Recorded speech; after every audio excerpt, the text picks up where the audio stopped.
Welcome to the press briefing. With us, we have Dr. John Kuk Kwan, Head of Communicable Disease Branch of Center for Health Protection, and Dr. Lau Kai Hin, Chief Manager from Hospital Authority. The two doctors will give us an update with AHA and also the number of cases. Dr. Lau, good afternoon. Let me brief you on the situation of AHA. We have 2,585 confirmed patients hospitalized, 343 of which are newly confirmed patients. For those who required isolation facilities, we have 1,531. 552 are in isolation wards, 190 in Tier 2 isolation wards, 599 in Infection Control Center of North Lantau Hospital, and 190 are in AWE COVID Treatment Center.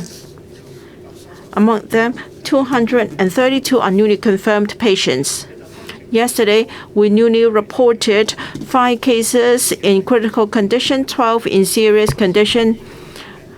For those confirmed inpatients, 47 are in critical condition and 45 in serious condition. Among them, 13 critical patients are receiving ICU treatment. For cases of death, we've newly reported 13 cases of death, 8 male and 5 females aged between 54 and 97. Of these 13 cases of death, 10 have not received a total of 3 jabs of vaccines. And among the 10, 5 have never been vaccinated. So we appeal to the public once again. Vaccination against COVID is most effective in preventing serious conditions and even fatalities. So if you have not even received 1 shot, please do so as soon as possible. If you got the first dose, receive the second and the third and even the 4th dose as soon as possible. This is the only way to protect you. In case you have contracted COVID, it can prevent you from getting serious conditions or death. This is particularly true for the chronically ill and the elderly because they are usually not so strong. So they should receive the vaccine as soon as possible to boost their immunity. So in the unfortunate event that they are contracted, they can still be protected. And then let me brief you on the cases of death. 3 of the 13 who passed away had no vital signs on arrival to A&E department. The first is a 93-year-old male. He had never received 1 single shot of vaccine. He had hypertension, hyperthyroid, and Parkinson's disease, and also prostate cancer. On the 22nd of August, he tested positive by RAT. He had cough. He went to see a doctor. He was arranged to do a PCR with a CT value of 11.3, quite high. He was also prescribed oral COVID drug. And on the 29th of August, he was found unconscious at home. The ambulance was called and he was given resuscitation. On arrival to the A&E department, his condition was very poor and resuscitation failed and he passed away at the A&E department. After his death, another PCR test was done and the CT value was still low. It was 17 odd.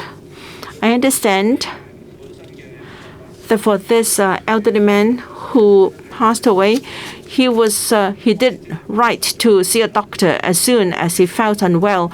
So we appeal to the public again. If you feel unwell, you should do an RT as soon as possible. And if you test positive, you should see a doctor as soon as possible so that you can be given oral COVID drugs. So long as you're over 60 and you see a designated clinic or a telemedicine or a GP with the oral COVID drug, you will be prescribed the medicine to lower the need for hospitalization or developing serious conditions. And even if you're already taking the COVID drug, you should be careful of your own condition.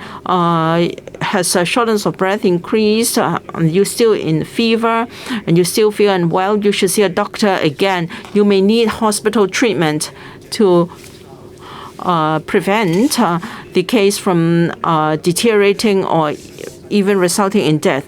Another 84-year-old female who passed away at an A&E department. She had some chronic diseases, including diabetes, heart failure, and also chronic renal disease, and also coronary heart disease. She had never been vaccinated.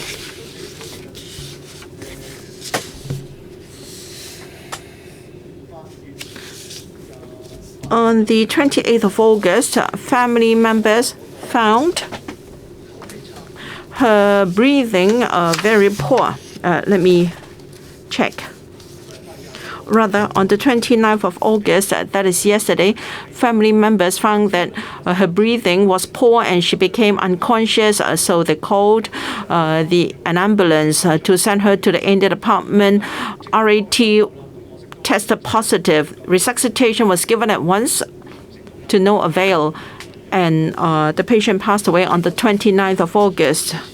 This patient, and also the one I described earlier, had never received any vaccine. They are elderly. If they had received some vaccination, their conditions might not have deteriorated so quickly. So if you have an elderly relatives at home and they have never been vaccinated, you should help your elderly family members to receive the vaccine as soon as possible. Another case, 84-year-old female. She had diabetes, hypertension, hyperlipidemia, and also heart fibrillation, and also kidney disease. On the 27th of August, she tested positive by RAT at home. On the 28th, she started to have poor breathing, and she fainted. She became unconscious. Family members called the ambulance for resuscitation, and she was taken to the A&E department of Prince of Wales Hospital. Resuscitation was done, but then unfortunately she passed away on the 28th. Another case, and also other cases with chronic diseases, an 85-year-old female with one shot of vaccine. For the previous case, the 84-year-old female, she had 3 shots. And then we have another 55-year-old female with 1 dose, with diabetes, hypertension, renal failure, a history of stroke and fibrillation of the heart, and also anemia.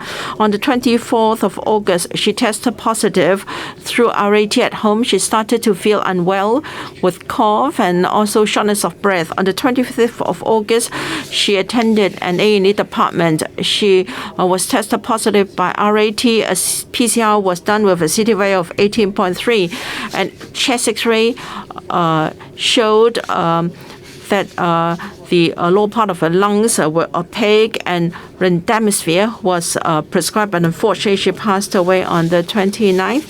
Another is a 33-year-old male with no vaccination at all. He had history of cancer in his esophagus and also colon. He had colon cancer. He had also renal disease. On the 27th of August, he tested positive through RAT. He had never seen a doctor or taken any medicine. And on the 26th, he had poor breathing. Family members found him unconscious, and response was slow. So an ambulance took him to the A&E department, RAT negative and PCR 30.1, and he was admitted to a medicine ward, and he passed away on the 29th of August. The patient had a lot of chronic disease, and he had records of cancer, renal failure, And at the time, he did not choose to get vaccinated. And after being confirmed infected, he did not take medication. So we repeat once again, 83 years old, they're elderly, and they have chronic disease. So if they took early medication, it would have helped. An 80-year-old male, no vaccination record, has hypertension, cholesterol, Parkinson's disease, enlarged prostate. On 24th of August, he started to have difficulty in breathing and a fever. On the 25th, he arrived at A&E. At A&E, they conducted RAT and had a PCR test of 18.4, and he was prescribed Rezavudire, but he died on 29th of August. A 97-year-old female had vaccination twice, has diabetes, high cholesterol, and on 18th of August, she attended A&E because of difficulty in breathing. But before arriving at A&E, she had a cough and phlegm. Blood oxygen level, the saturation level was low. She was admitted to hospital, and at hospital, she was given an X-ray, a lung X-ray, and we saw that the lungs were opaque, and she was prescribed Rezavudire, but unfortunately, on 29th of August, she passed away. The next 74-year-old male has 2 vaccination records, has Parkinson's, anemic, had brain hemorrhage and also a stroke. On 27th of August, he attended A&E because of a fever, and he wasn't feeling well, was short of breath.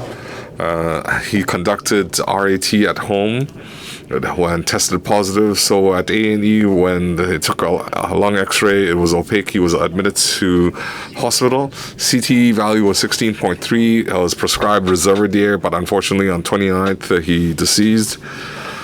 Another case, a 93-year-old male, no vaccination record, and previously he had some pneumonia. On 25th of August, his family found that he was lying unconscious and was sent to A&E. A&E conducted RAT positive, and the PCR CT value was 16.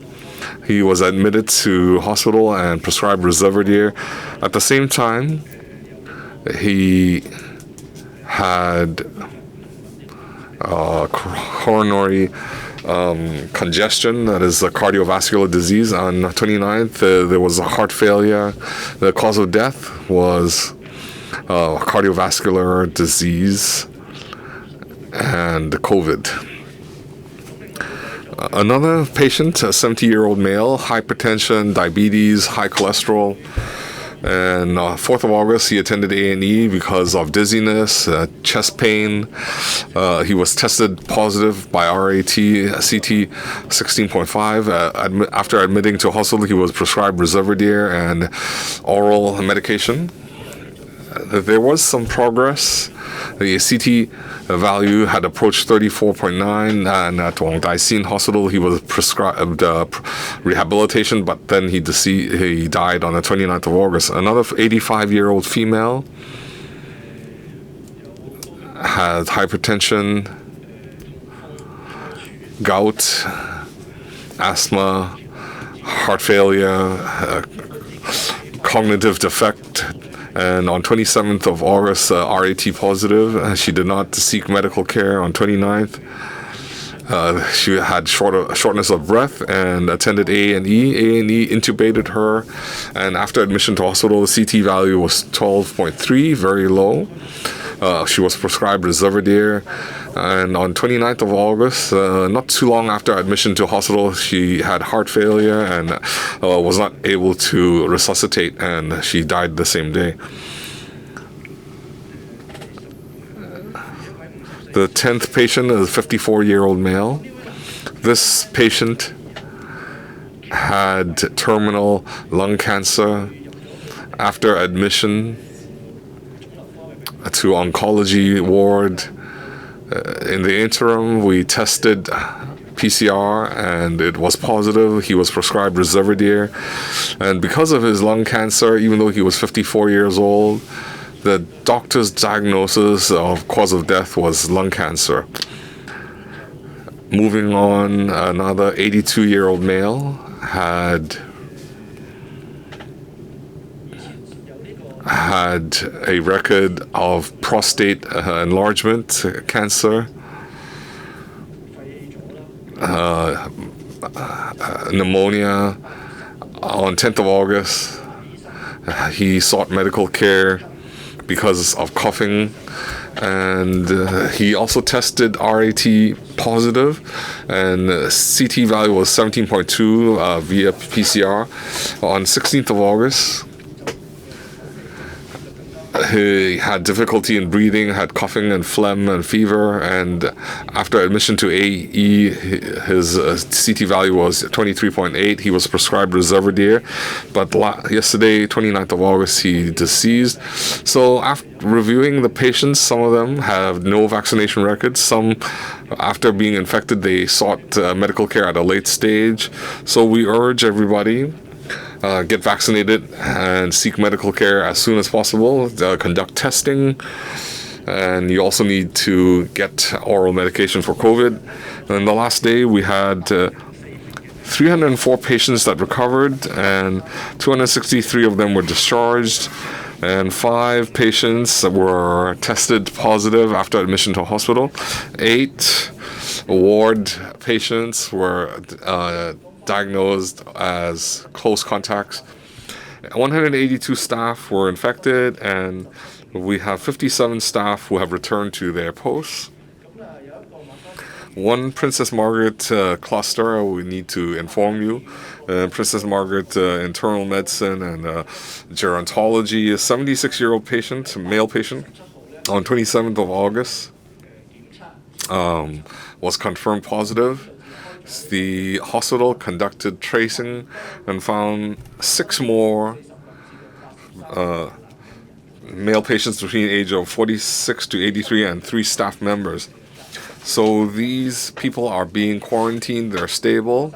The 3 staff are also stable. The hospital is investigating the connection between the cases. The ward is now not admitting new patients, and it is being disinfected. The hospital has also arranged for all patients in the ward to be tested. The hospital will continue to follow staff and patients closely, and will stay in contact with the Center of Health and Protection. So I also want to remind you that HA patients, we have conducted some analysis. Just now we said that we have some 2,500 plus patients, and 2,100 of them are aged 60 and above. So it makes up 80%.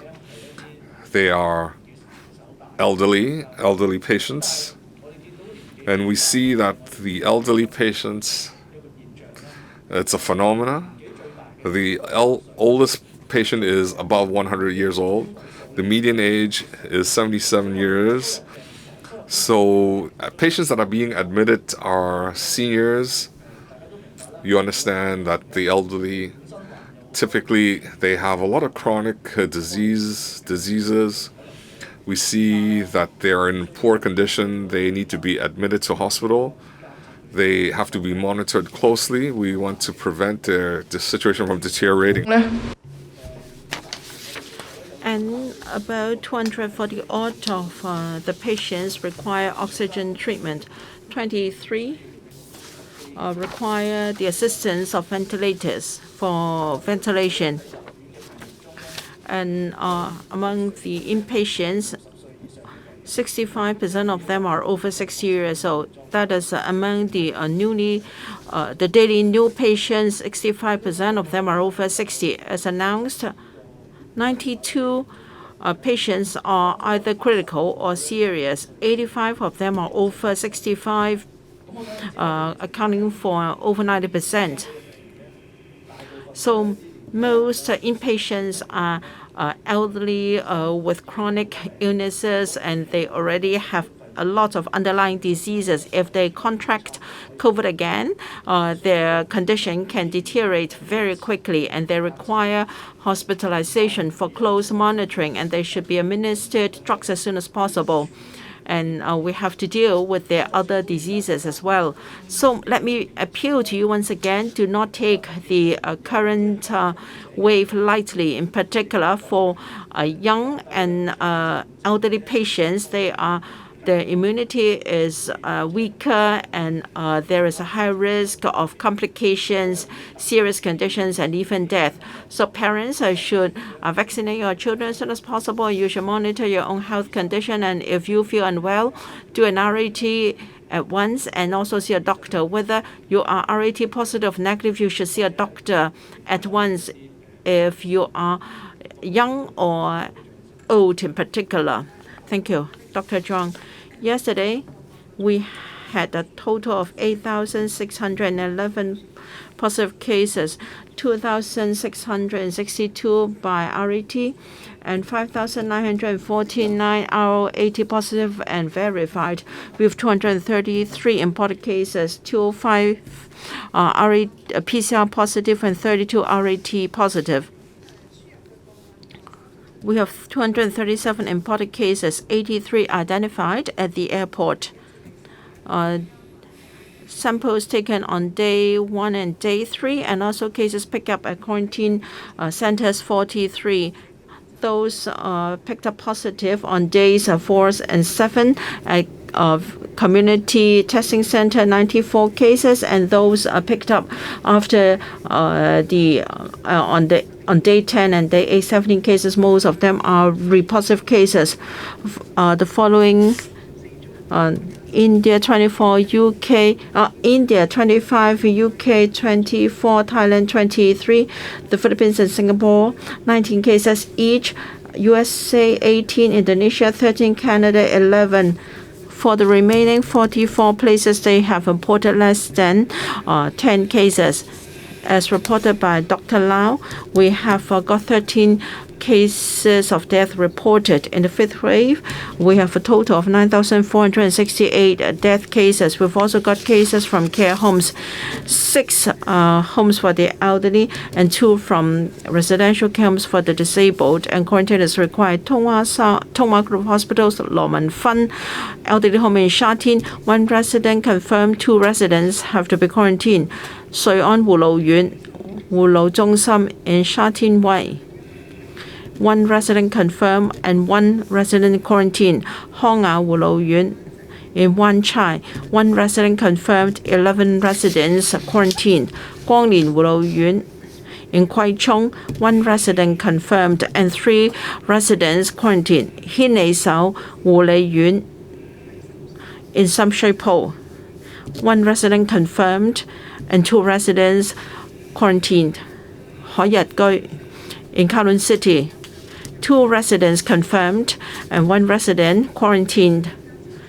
Another 2 彩怡之家有限公司 in Kwun 1 resident confirmed and 6 quarantined. For Hong Yun Tin Yu之家 in Yunnan, 1 resident confirmed and 6 residents quarantined. These 2 are care homes for the disabled. For schools, today is Tuesday. 140 schools have reported 319 positive cases to us, affecting 238 students and 81 teaching staff. They come from 77 KGs, 33 primary schools, and 30 secondary schools. 28 schools have reported 2 or more cases to us in the past 7 days. We've got 7 schools where class suspension has to be done for 1 week. 保良局賽計有學校 in Samshui Po Class 3E, 24 students in the class and 3 confirmed. Class 8E has to be suspended for 1 week. South Island School in Southern District, 11K2 class with 17 students and 3 cases confirmed. Class suspension for 1 week for this class. Gia Dak Lai Kindergarten in Kowloon, class LAAM session. 17 students in the class. One student and one teacher confirmed class suspension for 1 week. Hong Kong, Melbourne International School in Tai Po, P2B class with 22 students. 6 students confirmed class suspension for 1 week. YWCA 安定幼兒學校 in Tuen Mun. 22 students and 1 student and 1 teacher resident. 宏立書院 2 classes. 1 class is 禮 3 students. 3 students and 3 confirmed. And class 三和 3 students confirmed.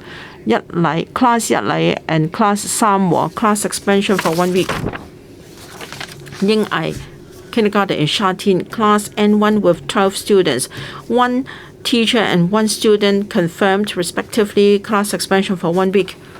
For KG in Tung Chung, KM and EM Ban class started suspension on the 28th. 1 student, confirmed teacher confirmed. Another 3 in KM, class KM, PM.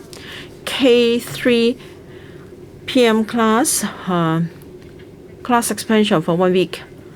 And for the sublineage, on the 27th, samples collected on the 27th, suspected BA4, BA5 rose to 56.6%.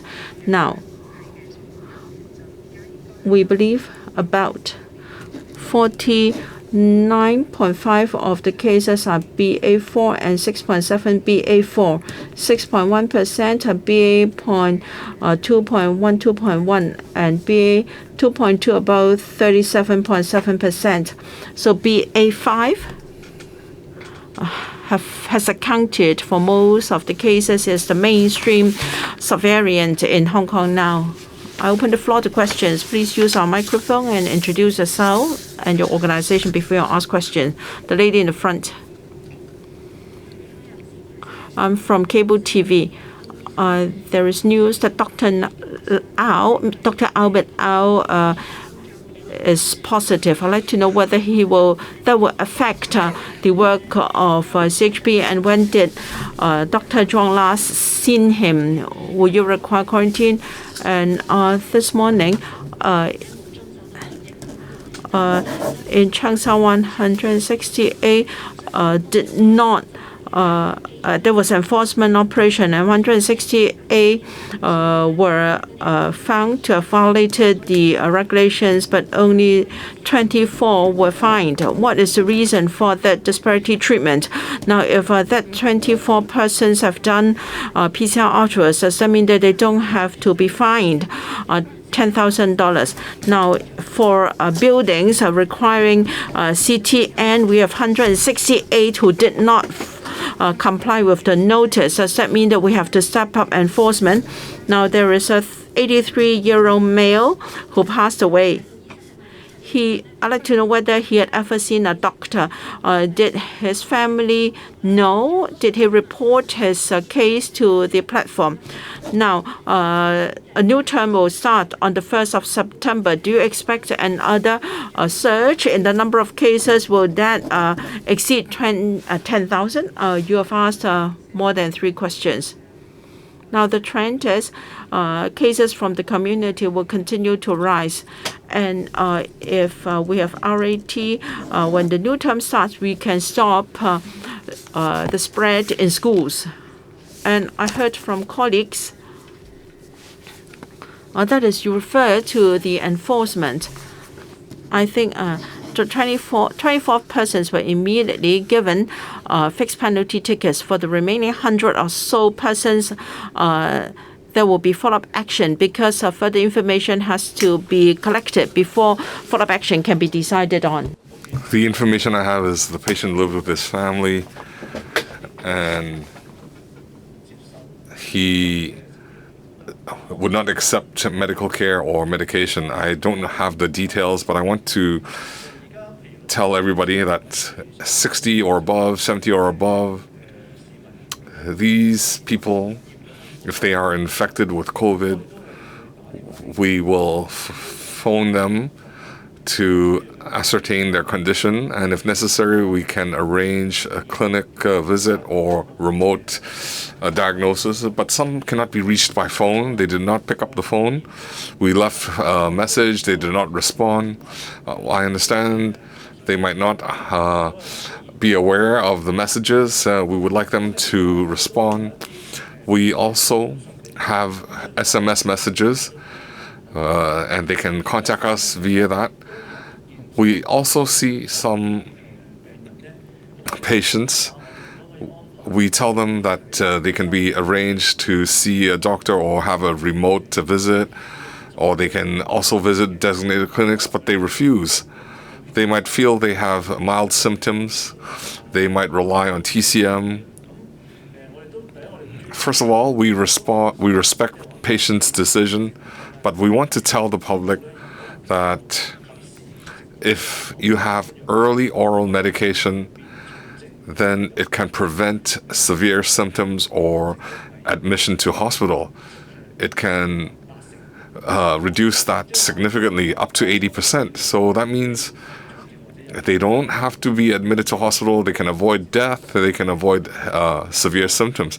So we can arrange for delivery of medication, a medical checkup. It's not a long course. You just need 2 doses per day for a few days. Some might feel that they're okay after a couple days and stop medication. So we want to urge the public. If you see a doctor and receive medication, you should take the full course.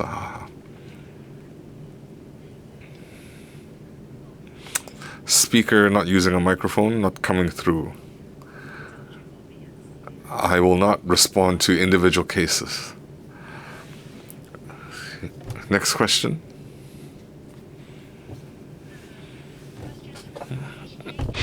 First one is for Dr. Lau. For the triple-jabbed 84-year-old female who died in the A&E, how has been her symptoms, and are they similar to those who were not triple-jabbed? And are these 3 doses still not enough for elderly people in general to prevent COVID?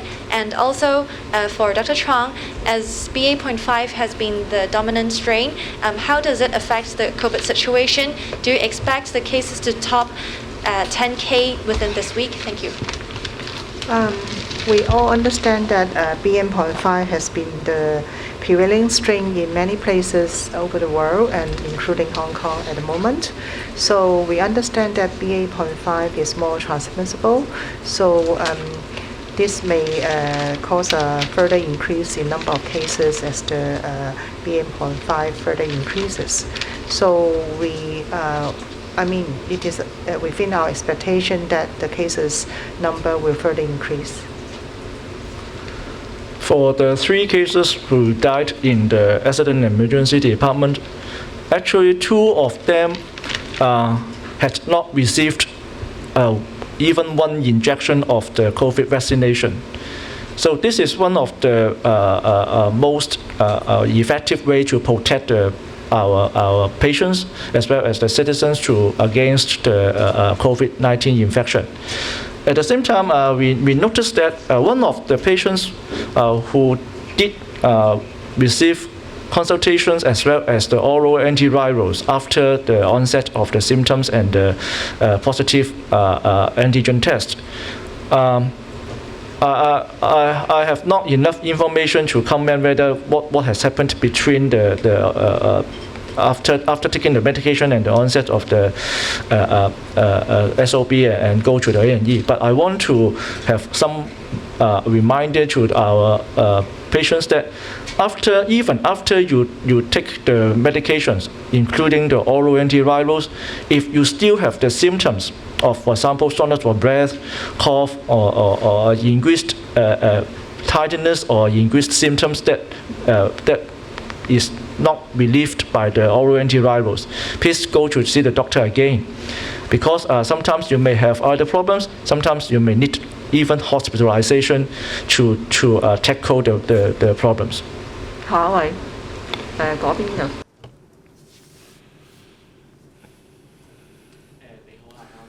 And now TV, I also want to follow up on the Cheongsa-wan mandatory test building and law enforcement action.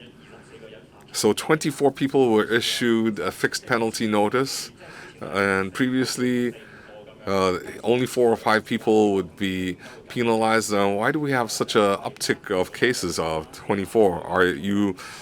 Is the government enforcing the law more strictly?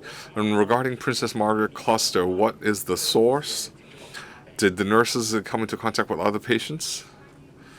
Regarding law enforcement, we will take action when there's proof. If we need to collect more proof, then we have to follow up. I have nothing else to add.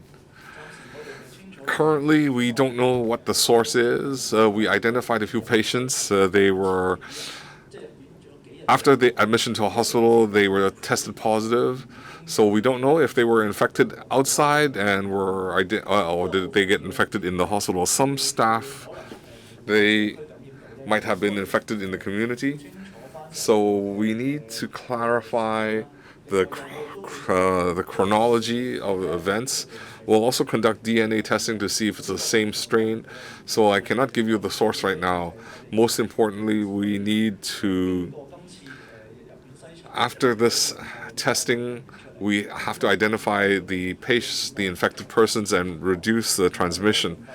And we need to disinfect the ward. We have to prevent the spread of the virus.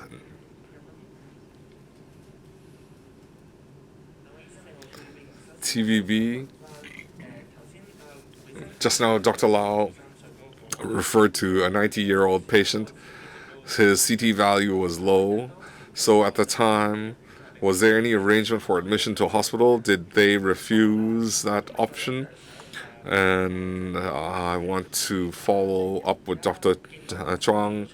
We see in Shenzhen there is a new strain of BA.1.5. Shenzhen mentioned that the DNA might be similar to BA.5. So have you received any information from the mainland counterparts? If this BA.1.F is transmitted to Hong Kong, will the cases go up?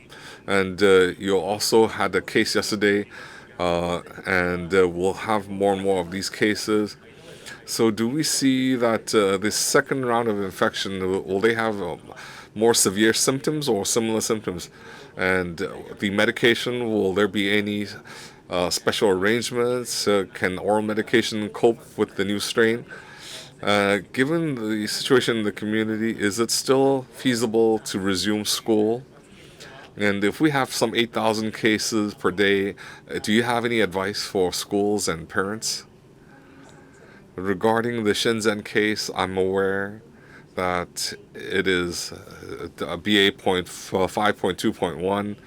It's a BA.5 subvariant, and I mentioned that around the world, the majority of places have BA.5. It's the mainstream variant, and Hong Kong is starting to have this as the dominant strain, and it is in line with the global trend. Hong Kong has done a lot of work to prevent the spread of disease.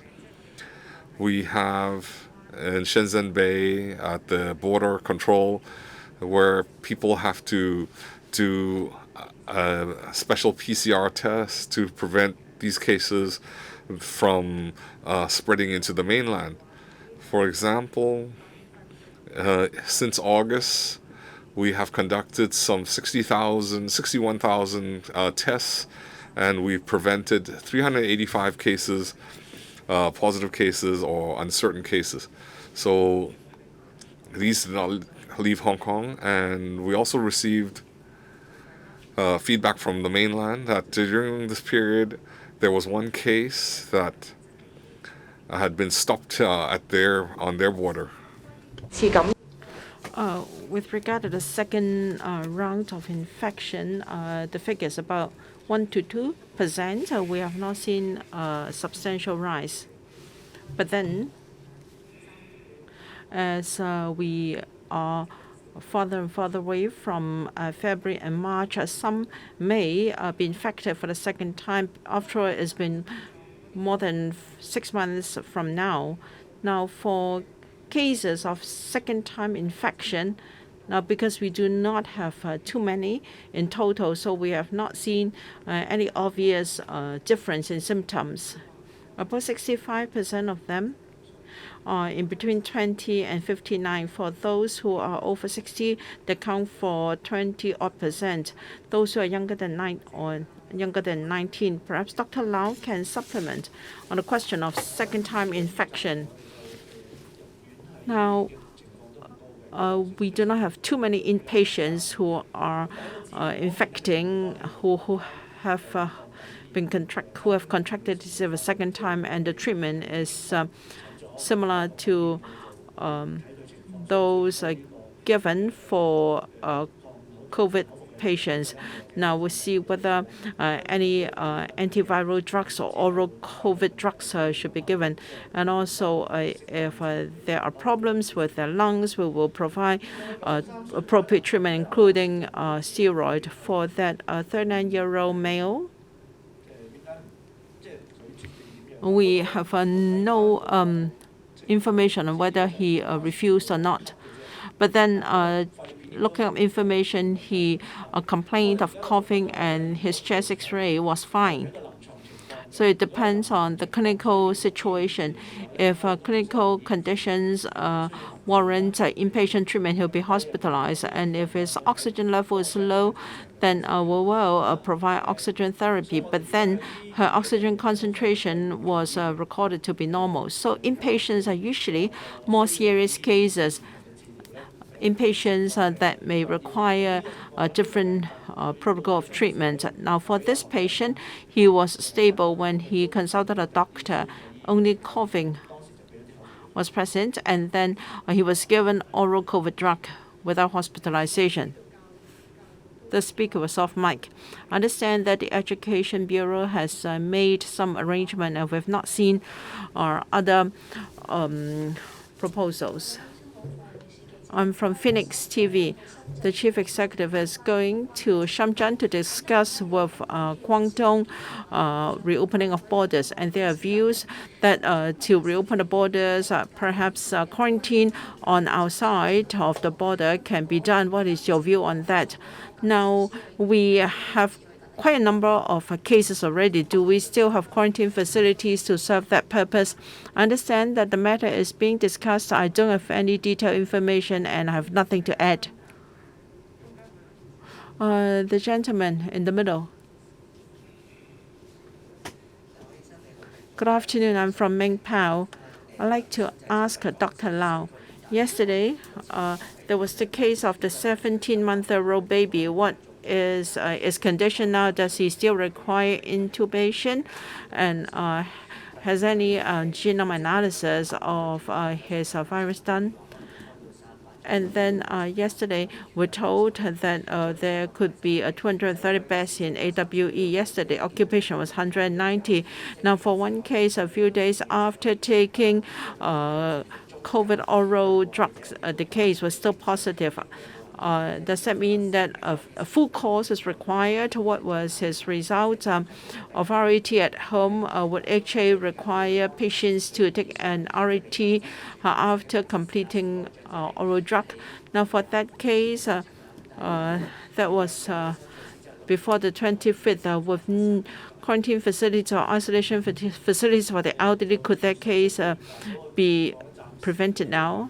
Now, for the 17-month baby, it is still on a ventilator and intubation in PICU because he was in deep sleep, and then we are worried that breathing might be affected, and therefore he's on ventilator and also intubation. I have no other information with me now. AWE. We planned to open 200 beds. We have already activated 190 beds, so it's almost full. Apart from AWE, we're adding beds in some other facilities, mainly in our cluster hospitals. We will convert the use of some wards to receive COVID patients. We will monitor the situation in AWE. It is one of the places for us to add beds. Opening new beds in our cluster hospitals may be better in terms of manpower deployment, because if we operate AWE, we'll have to redeploy staff from our cluster hospitals. So we'll work out which solution is better, and also the bed utilization in our different clusters. There are 7 clusters, and then we will monitor the overall situation. Hopefully, we can maximize the use of beds. As for that 93-year-old male patient who passed away, I don't have information as to whether he had done an RAT again at home. But I think that's a requirement of CHP. All confirmed patients are required to do RAT again, and for those who have never been vaccinated, they have to stay home at least 14 days before they can go out. For those who are over 70 with 1 dose or no vaccine injected, if they are confirmed, they'll be sent to places where treatment can be provided. Right now, the facility is at Penny's Bay. We have service units catered for elderly persons. We have converted some of the facilities with an alarm to alert nurses, and will monitor the situation. The thing is, people should be vaccinated. Now, once you're not vaccinated, your condition may worsen. Even if you stay in particular facility, that doesn't mean that your condition would not worsen. You will be monitored there, and somebody can ensure that you take medication. But if you have received vaccines, that means your condition might not worsen, and you don't need to go to a facility. I'm from HKET. Now, for the last 4 cases of death, I think you did not tell us their vaccination record. Can you please supplement? Now, for cases of death today, many of them had hypertension and hyperlipidemia is that a cause of death. And what do you expect the number of cases in September? Now, in November. Now, if the number of cases are still high, do you think you will have to delay the suspension, the resumption of whole-day classes? Now, there are some. We have more restriction and testing operations. What is the criteria for restriction and testing operations? Now, I cannot predict the development of the pandemic. I can only say that it is on a rising trend. As for restriction and testing operations, we have never stopped doing so. For the last 4 cases of death, a 70-year-old male with 3 doses, an 85-year-old female, 3 doses, 54-year-old male, and that is the case with lung cancer, 2 jabs, and 82-year-old male, 2 doses as well. Hypertension is a chronic disease, and so is hyperlipidemia. These chronic diseases can affect the immunity of patients after contracting COVID. They are more likely to worsen, and there is also the risk of death.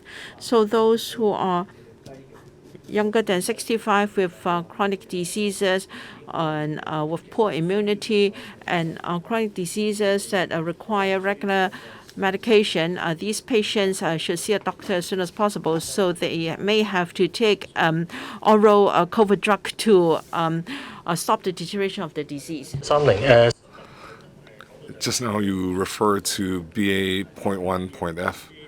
It is a BA.5 subvariant. So has Hong Kong more data on the situation, or do you just categorize it under the BA.5 subvariant? And regarding suspected infections, how many of them are reinfected Omicron patients? And if they are reinfected, do we have death cases and severe symptoms?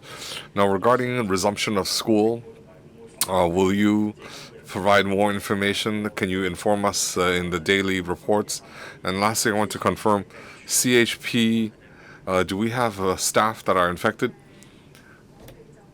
We don't have data on how many BA.5.2.1 cases we have in Hong Kong. We do have some DNA analysis, and we do see BA.5.2.1, but we don't have statistics. It comes under BA4 or 5. Regarding the suspected infected cases, we need to conduct further analysis on the symptoms, severe symptoms, and so on. Theoretically, we need schools on the first school day. We need them to report the number of infected cases. Last question.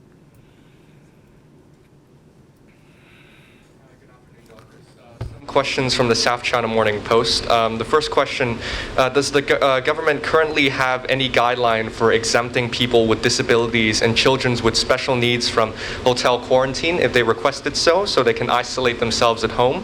And also some more questions about the adjusted vaccine requirements from the Education Bureau today. The government recently changed the vaccine requirements for secondary and primary schools.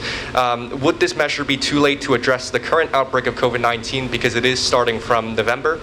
How would the CHP balance the need to address the pandemic and the potential effects that this would have on students through the suspension of full-day face-to-face classes and activities?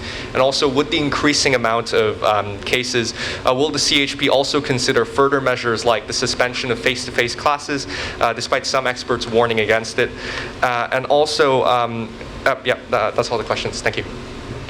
I understand the Education Bureau has advised some prudent measures to prevent the spread of the COVID into the school, such as testing before they go to school. So I have no other comments on that. And for the isolation, you mean isolation or quarantine measures? Isolation for people coming in from overseas. So you mean the quarantine measures? Yeah. Quarantine measures for travelers. If they have special requests, I understand our colleagues will consider on a case-by-case basis. 今日記者會完結，多謝大家。